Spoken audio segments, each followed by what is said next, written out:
حضرت علی سے کسی نے پوچھا آپ نے خدا کو کیسے پہچانا؟ فرمایا میں اپنے ارادے ٹوٹتا ہوا جب دیکھتا ہوں تو مجھے یقین ہوتا ہے کہ کوئی ہے جو میرے ارادوں کو پورا کرنے میں رکاوٹ بن رہا ہے. ساری عمل الانسانی ما تمنا. قرآن کہتا ہے انسان کو کیا وہ مل جاتا ہے جو اس کی وہ تمنا. آج کل ایسے یوٹیوبرز آ رہے ہیں, موٹیویشنل اسپیکر آ رہے ہیں جو آپ کو غربت کے تانے دے رہے ہیں اور آپ کو آر دلا رہے ہیں کہ آپ کے پاس پیسہ نہیں ہے, اسٹرگل کرو, محنت کرو. بھائی جان محنت کرنے سے سب کو نہیں ملتا. آپ کو وہ نظر آ رہے ہیں جن کو مل گیا, وہ نظر نہیں آ رہے جنہوں نے ان سے ڈبل محنت کی اور کخ بھی ہاتھ میں نہیں آیا ان کے. میں یہ نہیں کہہ رہا کہ محنت چھوڑ دیں, آپ محنت تو کریں, نتیجہ کس کے ہاتھ میں ہے؟ اللہ کے ہاتھ میں ہے. اسی بات کو اللہ بار بار قرآن میں سمجھا رہا ہے کہ دنیا میں چلتی میری ہے, تمہاری نہیں چلے گی.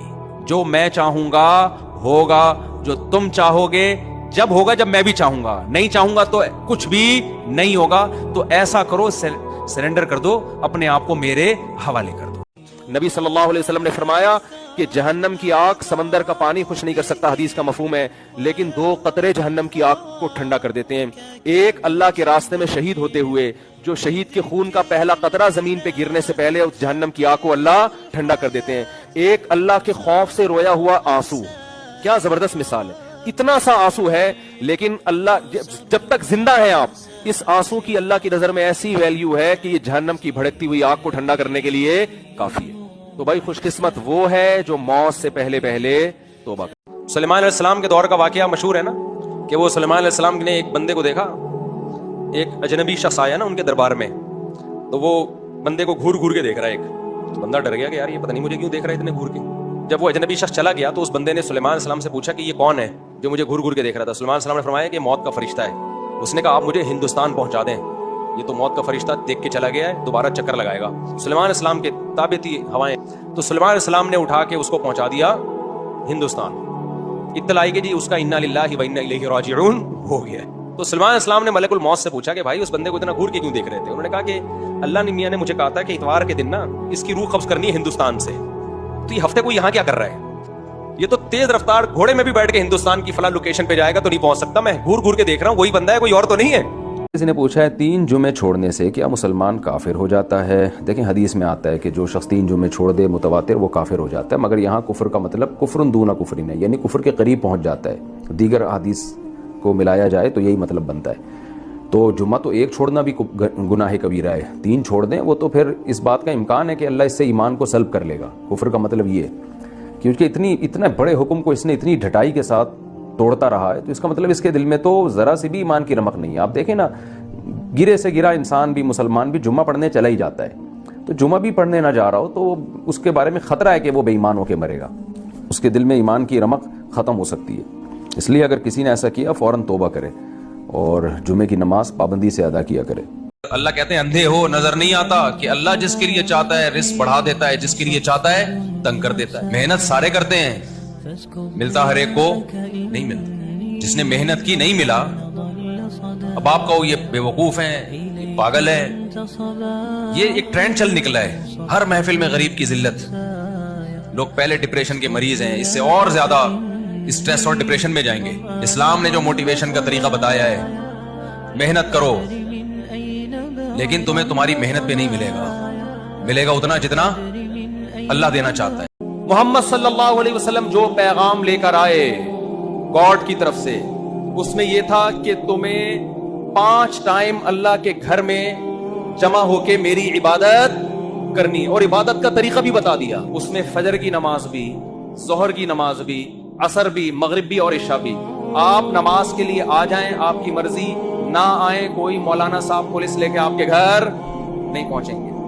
اس سے اس خوش فہمی میں نہ رہیں کہ نماز آپشنل ہے. نہ نہ نہ نہ, اللہ نے محمد صلی اللہ علیہ وسلم کو اپنا سفیر بنایا اور آپ کی نبوت پہ سینکڑوں دلائل قائم کر کے بتا دیے کہ تمہارے اوپر میری حجت تمام ہو چکی ہے, تم آؤ نہ آؤ تمہاری مرضی. کل قیامت کے دن جب میں انتقام لوں گا تو تم یہ نہیں کہہ سکو گے کہ اللہ معاذ اللہ نقل کفر, محمد صلی اللہ علیہ وسلم کی نبوت صحیح نہیں تھی, یا اللہ مجھے یقین نہیں تھا کہ محمد صلی اللہ علیہ وسلم نے 5 نمازوں کا حکم دیا بھی ہے کہ نہیں دیا. وہ ایک آدمی نے دریا میں ڈوب رہا تھا, لوگوں نے, کنجوس تھا انتہائی درجے کا, کبھی صدقہ نہیں کیا تھا اس نے زندگی میں, دریا میں ڈوب رہا ہے. لوگوں نے کہا منت مان لے اللہ سے, اب اللہ کے سوا تجھے کوئی نہیں بچا سکتا, منت مان لے, اے اللہ اگر مجھے دریا سے تو نے بچا لیا تو میں 2 دیگیں تیری راہ میں صدقہ کروں گا. وہ کنجوس اس کے منہ سے نکل ہی نہیں رہی. تو جب زیادہ ہی مسئلہ ہو گیا تو مجبوراً جان بچانے کے لیے منت مانی. جیسے ہی منت مانی ہے کہ اللہ میں تیری راہ میں 2 دیگیں دوں گا, تو ایک لہر آئی اور اس کو اٹھا کے باہر. جیسے ہی باہر آیا کم بخت فوراً کہتے ہیں کیڑی دیگ, فوراً کہتا ہے کیڑی دیگ.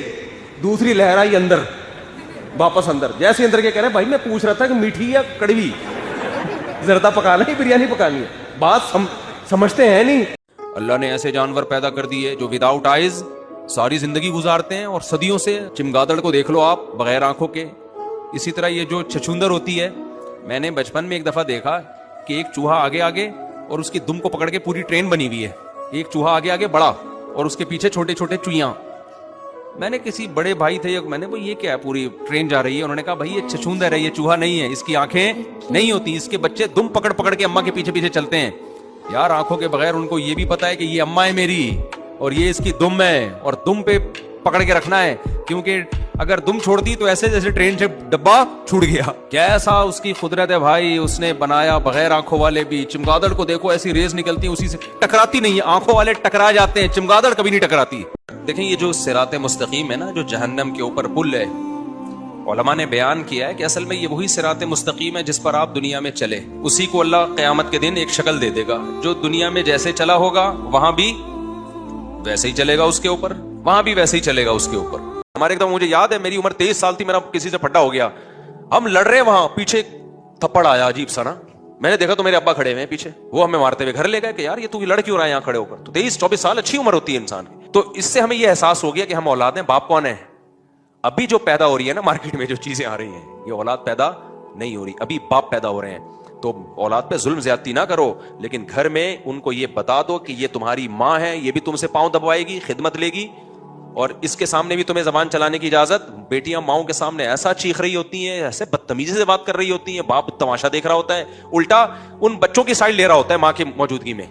اللہ نے کہا نماز پڑھو, تو کیا کرو میرے بھائی, پڑھ لو. اگر تجارت میں نقصان ہوتا نظر آ رہا ہے برداشت کر لو, کیونکہ رزق کس کے ہاتھ میں ہے, اللہ کے. وہ بغیر نماز پڑھے آپ کا رزق آپ سے چھین سکتا ہے, اور نماز پڑھ کے آپ کو رزق دے سکتا ہے. اللہ میاں نے یہ بول دیا جلدی شادی کر لو. سورہ نور میں آپ کہتے ہیں اللہ شادی کروں گا تو خرچے بڑھیں گے, بچے بھی پیدا ہوں گے, بیگم کا خرچہ, تنخواہ میری تھوڑی ہے, آپ اپنے آپ کو اللہ کے حوالے کر دو. اللہ کہتے ہیں ان یکونوا فقراء یغنیہم اللہ من فضلی, کر لو بھائی, بچے بھی پیدا کر لو, شادی بھی کر لو. اگر فقیر ہو گئے میں اپنے فضل سے کیا کر دوں گا, غنی کر دوں گا. ایک بھائی پیسے والا ہو گیا, وہ تقریر کر رہے تھے کہ 3 آدمی جہنم میں جائیں گے. ایک وہ جو نماز نہیں پڑھتا, ابھی تیسرا کہنے نہیں لگتے, ایک دیہاتی کھڑا ہو جاتا ہے کہ بھائی میرا ایک سوال ہے, اس کا جواب دیں. وہ کہتے ہیں بیٹھ جا, بات تو مکمل ہونے دے. اس کو بٹھا دیا. پھر کہتے ہیں بھائی دیکھو حضرات 3 آدمی جہنم میں جائیں گے, جو سود کھاتا ہے, ایک جو نماز نہیں پڑھتا. تیسرا وہ پھر کھڑا تھا, حضرت میرا ایک مسئلہ ہے. 2-3 جگہ اس کو بٹھایا نا, پھر تقریر شروع کی. 3 آدمی جہنم میں جائیں گے, ایک سود نہیں کھاتا, ایک نماز نہیں پڑھتا. وہ پھر کھڑا ہو کہہ رہے تیسرا یہ جائے گا جہنم. تو اللہ نے باپ کی مثال دی ہے قرآن میں, کہ جس کو یہ سمجھنا ہونا کہ انسان کی زندگیوں میں کتنی مشکلات, تو باپ کی زندگی دیکھ لیا کرو. تو وہ باپ جو اپنی اولاد سے بے تحاشا محبت کرتا ہے, اللہ فرماتے ہیں وہ باپ یہ چاہے گا کہ میں اپنے بیٹے کو, بیٹے کا خاص ذکر کیا کہ عرب لوگ بیٹیوں میں بھی درود شریف ہے, اور اتحیات میں نبی صلی اللہ علیہ وسلم پہ سلامتی بھیجنے کو اتحیات کا حصہ بنا دیا گیا ہے, اور اذان میں اشہد ان لا الہ الا اللہ کے ساتھ اشہد ان محمد رسول اللہ کو بھی ایڈ کیا گیا ہے. تو اس سے سید الانبیاء صلی اللہ علیہ وسلم کی بہت زیادہ فضیلت ثابت ہوتی ہے. تو اس لیے درود شریف کا اہتمام کرنا چاہیے.